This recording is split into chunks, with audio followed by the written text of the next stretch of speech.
Halo Fitness Mania, selamat datang di dunia Aderai.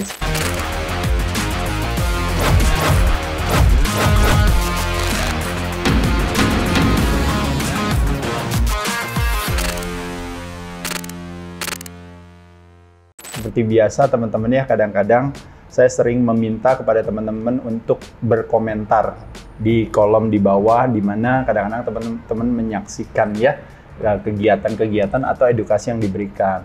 Nah, kali ini komentarnya datang langsung ke sini gitu ya, dan langsung bertanya, dan kebetulan tamu kita hari ini tuh sangat spesial sekali, juga sahabat saya yang juga punya channel di Close the Door, yaitu adalah Aji Strongman. Halo, brother. Apa kabar? Baik, brother. Ya, jadi teman-teman sekalian, kali ini saya sama Aji akan sedikit ngobrol. Mungkin Aji ada berbagai pertanyaan yang mungkin nanti juga bisa mewakili pertanyaan teman-teman gitu ya. Nah, jadi gue tuh udah siapin pertanyaan ini, tapi bukan yang biasa orang nanya soal Aderai, Mas. Oke. Jadi selama ini kan mungkin Aderai itu branding Aderai kan orang udah berpuluhan tahun orang udah tahu. Nah, mungkin ada sisi lain dari ada sisi lain dari Aderai yang mungkin viewer saya juga belum tahu, dan mungkin orang di luar sana nggak tahu Aderai ini sisi yang lainnya gitu, brother. Nggak jauh dari sisi fitness. Nah, pertama nih, brother. Mudah-mudahan ada edukasinya ya. Oh iya, mudah-mudahan. Cuman kalau nggak ada kan masih banyak yang di bawahnya lagi nih, episode-episode lain. Oh iya. Jadi episode kali ini agak nyeleneh sedikit. Iya, betul. Jadi gini, brother. Ini pertama, hal gila apa yang pernah brother lakuin di gym? Dari ada 30 tahun brother di gym? Iya, ada sejak 1984 sampai sekarang. 84? Wah, sekakak saya dong. 30? Iya. 8? Iya, kurang lebih. Berarti kalau 2002 ini, 2022 ya. Jadi kalau ditanya misalnya, apa sih hal yang sedikit agak di luar dari kebiasaan? Satu, saya senang latihan at midnight, dan itu sering banget. Kedua, karena latihannya kekerasan, tahu sendiri kan kalau seandainya, nah ini mungkin paling sering nih, Aji pasti bisa ngerasain. Waktu kita ngangkat beban begitu berat, nah pendekatannya itu namanya overload training principle kan. Bebannya berat banget, saking beratnya begitu ngangkat pas terakhir kayak last rep, itu kelar, tiba-tiba gula darah kita ngedrop kan. Nah, cuma berhubung saya ngangkatnya bukan squats, di mana pas kelar langsung bisa jatuh ke bawah. Saya ngangkatnya misalnya leg press. Jadi pas leg press udah ngangkatnya berat banget, jebret taruh, tapi kan karena waktu itu juga kadang-kadang sering tuh Bagol atau mungkin Cornell atau siapa yang lainnya kadang-kadang suka sering, bro lo latihan aja deh, gue capek gitu udah tidur. Makanya saya sering latihan sendiri gitu. Nah, jadi pada saat ngangkat beban berat gitu, begitu pas udah teler banget gitu, ngangkat last reps gitu, yang ada kan pas terakhirnya kan langsung hilang gitu. Nah, jadi yang ada tiba-tiba ya udah berarti ketiduran di leg press, pagi-pagi jam 4 pagi bangun, di mana nih gue? Di Alung, saking kecapean latihan di leg press gitu. Itu misalnya kayak gitu. Itu sering lah terjadi kayak gitu. Jadi ketiduran di leg press. Ya itu mungkin is one of the silly things yang pernah saya lakukan, tapi yang paling the most silly things adalah kejadiannya di tahun 2007 di Gold's Gym Menteng. Nah, ini sebenarnya kejadiannya cukup unik. Yaitu saya di bench press, lagi melakukan bench press di Smith Machine. Saya ingat waktu itu bench press saya itu kurang lebih 210 kilo. Oh, 5 plate ya? Kurang lebih 5 plate. Bahkan kalau nggak salah waktu itu karena egonya agak terlalu tinggi, mungkin saya tambahin 5 kilo lagi kalau nggak salah waktu itu. Nah, waktu saya ngangkat itu, karena saya saking confident-nya dengan keyakinan saya, seolah-olah saya pikir saya kuat gitu. Begitu saya ngangkat malam-malam juga, itu saya latihannya jam 12 malam. Nah, pada saat waktu saya ngangkat di Smith Machine itu, saya stuck di Smith Machine itu. Berhenti? Jadi, waktu saya 1, 2, 3, pas yang ketiga itu, mau naruh ke hooknya nggak bisa. Giliran saya mau taruh di bawahnya, nyangkut di dada saya. Jadi saya nggak bisa lari kemana-mana, itu udah kayak gilotin gitu. Jadi udah langsung stuck di situ. Jadi mau maju udah nggak kuat lagi, mau mundur udah nyangkut di badan. Akhirnya udah bingung gimana caranya. Terus teriak? Ya udah nggak ada, karena nggak ada orang kan, karena saya kan latihan sendiri. Nah, pas saya latihan sendiri, jadi saya bingung gimana caranya. Ya saya punya ide sendiri. Saya pikir kalau seandainya saya turunin ke perut, maka otomatis kan dia turun, jadi saya bisa taruh ceritanya. Tapi apa yang terjadi begitu dia turunin ke perut, saya langsung nggak bisa napas. Nah begitu nggak bisa napas ya udah langsung diem gitu. Itu akhirnya kaki saya naikin ke atas ini semua. Nah saya pegang tangan gini. Nah tapi 200 kilo itu nempel semua di badan saya. Jadi yang ada saya pegang gini. Itu udah nggak ada napas sih sebenarnya, udah nggak ada, tapi nggak tahu kayak refleks aja. Kayak refleks. Ambil pegangannya langsung saya tarik badan saya, jadi langsung jatuh itunya ke bangku, jeder, saya jatuh ke samping. Begitu saya jatuh ke samping, saya pikir rib cage saya apa tulang iga saya pikir patah gitu. Jadi saya diem di situ ada setengah jam, udah diem aja karena saya pikir udah pasti patah. Diem aja. Nggak berapa lama dulu belum ada CCTV teman-teman waktu tahun 2007. Nah satpam datang lewat, Mas Ade ngantuk katanya. Ya udah diem aja. Ternyata pas saya udah setengah jam saya diemin aja sampai sejam. Begitu saya bangun dikit, ternyata saya bilang kok nggak patah gitu. Ternyata kok masih kuat gini. Cuma pas saya buka pelan-pelan semuanya biru badan saya. Nah maksud saya itu satu pengalaman yang unik. Kenapa? Karena kejadiannya di Gold's Gym pertama saya di Menteng. Itu kalau sampai kenapa-napa saya di situ, itu kalau istilahnya orang bilang live by the iron, die by the iron gitu. Jadi kebayang kalau misalnya hari itu saya lewat gitu, itu sesuatu yang mungkin salah satu cara di ultimate way of mati gitu ya. Mungkin dia masih lebih bagus daripada mati karena diabetes, serangan jantung apalagi. Kayak pembalap kan matinya di sirkuit, bro. Iya, tapi ya saya sih nggak berharap itu, tapi jadi punya pengalaman itu gitu, dan pengalaman itu sangat berkesan sekali. Dan istilahnya saya suka bilang bahwa ternyata bener ya kalau kita punya ego terlalu gede banget tuh kadang-kadang hal yang ibaratnya nggak mungkin terjadi karena kita kan jagoannya di sana gitu. Brother bayangin, brother adalah yang jago tiap hari deadlift tiap apa, tiba-tiba brother putus aja di situ gitu. Either karena kena apa atau apa, kan sering kan brother lihat kan di apa sih kalau namanya gym apa sih bro, kalau misalnya gym fail. Saya rasa itu satu pelajaran yang bagus banget sih buat saya karena pada saat itu sebenarnya saya tahu mungkin saya lagi capek atau apa, tapi karena waktu itu masih muda ya, umur 37 waktu itu, saya merasa tuh itu umur prime ya? Menurut saya agak prime, karena setelah 37 udah masuk ke 38, 39, saya mulai ngerasain tuh, oh ternyata latihan capek gitu. Dulu nggak pernah ngerasain kayak latihan capek, makanya kenapa saya bilang mungkin one of the craziest thing yang saya lakukan juga adalah kalau teman-teman tahu, saya latihan sehari bisa 3-5 kali bahkan. Tapi satu latihan 40 menit bro. Oh cepat. Cepat. Jadi latihan 40 menit, istirahat. Ntar ada teman yang mau latihan lagi, saya ajak lagi latihan lagi. Ntar ada teman yang mau latihan lagi, saya ajak lagi. Nah jadi maksimum dalam satu hari itu saya pernah bisa sampai 5 kali gitu. Tapi kalau average saya pasti biasa di 3, di 2. Jadi emang bener-bener mungkin kalau bahasa anak dulu itu gym rat brother ya. Habisnya di gym aja? Ya habisnya di gym, iya. Biasa. Gak punya banyak apa-apa sih pada saat itu. Tapi bagusnya juga pada saat itu nggak punya banyak distraction juga kan. Kalau sekarang kan too much distraction. Kalau dulu kan ya nggak ada, memang seneng di gym aja. Jadi brother tuh all the time heavyweight? Saya suka pendekatannya adalah heavy duty principle, yang saya pernah cerita sama brother, dari pendekatan Arthur Jones, dari pendekatannya Mike Mentzer, lalu dari pendekatannya Dorian Yates. Karena menurut saya nggak tahu gimana, saya merasa kesatu secara genetik fast twitch fiber saya lebih banyak daripada slow twitch fiber menurut saya. Tapi nggak tahu juga apa benar apa enggak, apa cuma pemikiran saya. Eksplosifnya tuh gede. Iya, jadi kalau orang tanya misalnya saya suruh ngadu, misalnya suruh push up harus sebanyak-banyaknya, sama saya suruh bench press seberat-beratnya, pasti saya akan lebih kuat itu. Saya yakin juga brother, apalagi kalau ngomongin strongman ya gitu ya. Jadi brother bisa jadi misalnya kayak suruh ceritanya bench press. Brother bench press mungkin bisa sampai ratusan kilo. Iya. Tapi ketika brother disuruh bench press yang ringan aja cuma 100, tapi diadu sama orang lain, mungkin brother cuma kuat 30 atau 50, sedangkan dia bisa kuat bisa 75 atau 80. Nah, artinya slow twitch fibernya orang itu lebih banyak daripada fast twitch fiber. Kebalikan brother, fast twitch fibernya lebih banyak gitu. Jadi kalau istilahnya kayak tipe serat ototnya gitu, 2A-nya, 2B-nya berarti lebih banyak daripada 1A-nya. Ada nggak sih brother, jadi gini nih, ada orang yang terlihatnya, kalau brother kan istilahnya orang awam kalau ngelihat brother kan kuat gitu ya, karena ototnya banyak. Ada nggak sih tipe orang yang nggak terlihat punya otot banyak tapi kuat brother? Ada sih kalau saya rasa. Sebenarnya kalau paling kita bisa melihat itu adalah sebenarnya teman-teman kita di anak panco.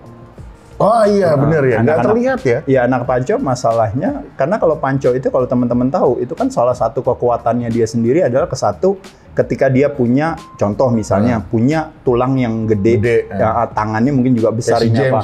Ya misalnya James salah satunya. Sebenarnya James, Yusdar, beberapa tangannya emang juga udah gede gitu. Kalau saya dari dulu tangan saya emang kecil aja gitu. Cuma bedanya mungkin ototnya saya banyak gitu. Mungkin ototnya bisa lebih banyak dari mereka, tapi tulangnya kalah sama mereka. Nah, jadi kalau saya pikir memungkinkan sih itu.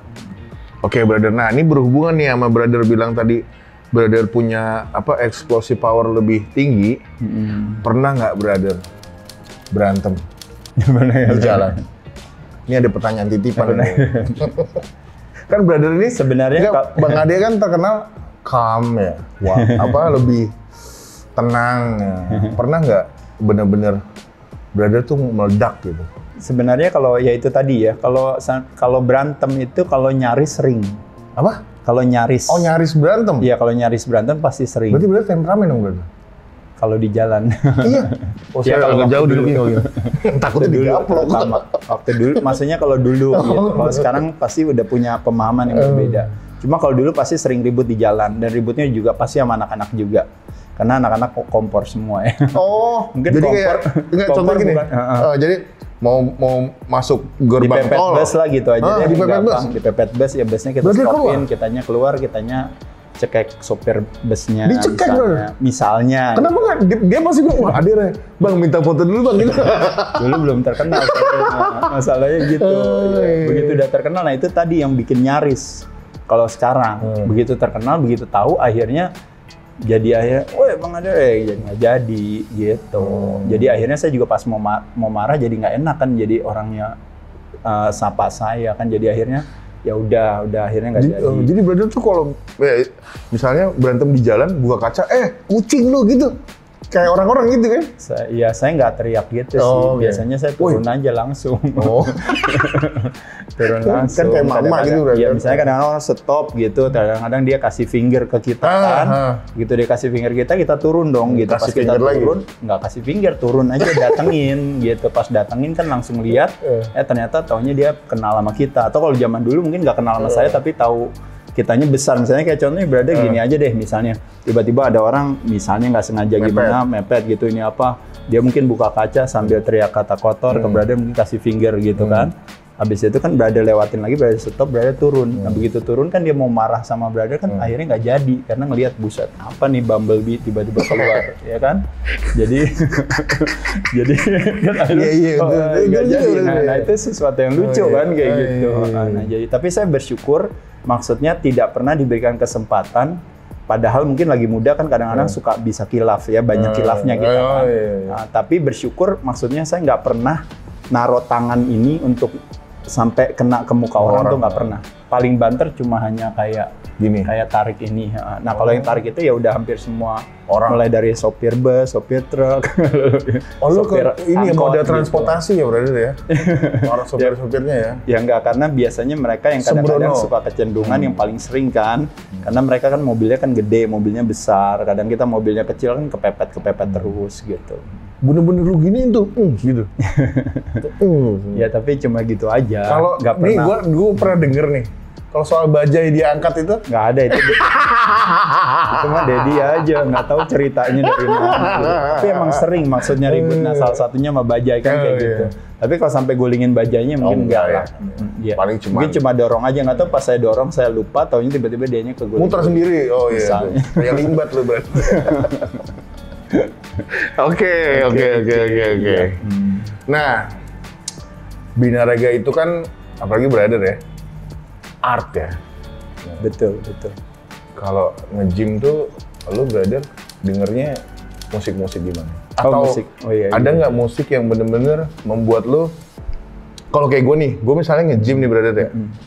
Kalau gue mau make a record gitu ya. Iya. Kadang malah justru gue agak lagunya mellow brother. Iya betul. Itu berarti brother udah dalam tahap yang lebih dewasa. Kalau sekarang saya perasaannya kayak gitu. Oh gitu? Iya sama. Jadi kalau brother tanya, makanya tadi jawaban saya bilang kalau sekarang perasaannya saya kebalikan. Lagunya yang mellow bikin saya jadi tambah kuat. Oh iya sih, kalau gitu, sekarang, kalau sekarang. Oh iya. Tapi kalau dulu enggak, saya udah tahu jawabannya Black Album Metallica. Oh, Saya AC/DC. langsung gitu. Iya. AC/DC Sepultura gitu. Thunderstruck. Saya suka. Rammstein. Beberapa lagu. Yang enggak yang harus kayak gitu juga, tapi kadang-kadang yang hip hop juga saya suka, kayak misalnya P Diddy Come With Me, lalu mungkin Gangster Paradise-nya si Itu apa? P Diddy Come With Me itu soundtracknya Aji Strongman, brother. Oh iya, Nah, itu. Godzilla. Godzilla kan. Iya, betul, keren bro. Jadi brother tuh kalau sekarang tetap latihan tuh denger musik ya? Sebenarnya enggak, sekarang jarang sih, karena saya kadang-kadang latihan suka sama teman gitu kan. Oh jadi nggak Kadang peduli ini udah apa. Tapi memang kalau orang tanya sebagai trik dalam latihan supaya kita bisa lebih fokus, bisa dengerin musik sendiri, menurut saya membantu banget. Iya. Nah, salah satu musik yang juga jadi favorit buat saya latihan itu Lagu orkestra ya? Twilight Orchestra Simfoni Negriku. Jadi Indonesia Raya, Padamu Negeri, Bangun Pemuda Pemudi. Oh jadi lu kayak apa? Kalau denger itu tuh kayak apa ya? Lebih Ya mungkin karena aransemennya sama orkestranya aja yang bagus dari Mas Adi MS sih sebenarnya. Lebih ke sana aja. Jadi tidur sama Indonesia Raya udah biasa lah gitu. Tapi dulu kalau setahu gua Mas Ade ini kalau guest post, kalau posing itu lagunya Triple H. Kalau lagu Triple H dipakai hanya buat kalau seandainya buat kayak perform kayak guest posing, kayak lebih ada nuansa post down di sana. Tapi kalau lagu-lagu saya bener-bener favoritnya pasti saya pakai lagu-lagu soundtrack. Mulai dari skor film gitu? Iya, skor, original skor. Kayak contohnya misalnya kayak Vangelis punya lagunya Conquest of Paradise. Ya, betul. Itu salah satu film apa namanya? Iya, yang filmnya apa tuh? Itu tuh Columbus kan? Ya itu. Lalu Armageddon juga kan? Nah itu juga soundtracknya. Lalu selain itu juga yang udah pasti paling populer semua orang pakai juga Conan the Barbarian. Oh betul. Ya, itu udah populer banget. Itu ya di Mr. Olympia juga itu semua. Terus ada lagi, saya suka kalau teman-teman tahu Hunchback of Notre Dame, itu juga salah satu yang favorit yang saya suka pakai. Oke. Gitu. Terus selain itu juga soundtrack, banyak lah soundtrack. Kalau film, brother? Kalau film, Brother tuh sukanya apa? Sebenarnya kalau film saya sukanya semua film, karena saya ibaratnya ya mungkin kalau consider as a movie goer saya sangat itu sekali. Oh gitu, ngikutin? Iya, saya ya dulu ngikutin, cuma kalau sekarang mungkin karena filmnya kebanyakan dan waktunya saya nggak ada, saya nggak ngikutin. Tapi dari dulu saya sangat senang film sekali gitu. Dan kalau juga bukan karena film, saya nggak mungkin juga jadi hari ini gitu. Salah satu film yang inspired saya kan hampir Over the Top? Iya, nomor satu Over the Top. Karena saya kepengen jadi atlet panco. Kedua, kalau dari sisi spiritnya saya senang Rocky. Nah makanya kenapa salah satu one of the favorite Rocky bagi saya adalah yang Rocky kedua, 4. Rocky 4. Salah satu part di mana dia latihan. Di S? Iya, training montage itu. Nah itu salah satu yang paling saya suka. Jadi tiap kali sebelum latihan saya nyalain itu dulu. Baru latihan. Dia nyalain itu dulu baru latihan.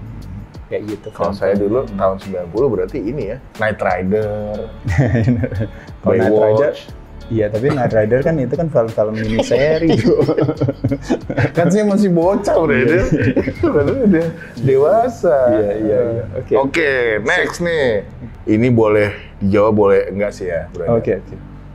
Pernah suka sama cewek di gym nggak, brother? Zaman bujangan. Oh iya, ya pasti dong. Teman-teman, untuk melanjutkan pembicaraan kita, teman-teman boleh langsung loncat ke Aji Strongman YouTube channel ya. Nanti di sana kita udah obrolan seru ini bisa terus dilanjutkan di sana. Teman-teman, kalau seandainya suka dengan materi ini boleh di-share, maupun juga kalau ada komentar-komentar silakan. Saya ucapkan terima kasih buat Ajinya juga atas kesempatannya kita bisa ngobrol.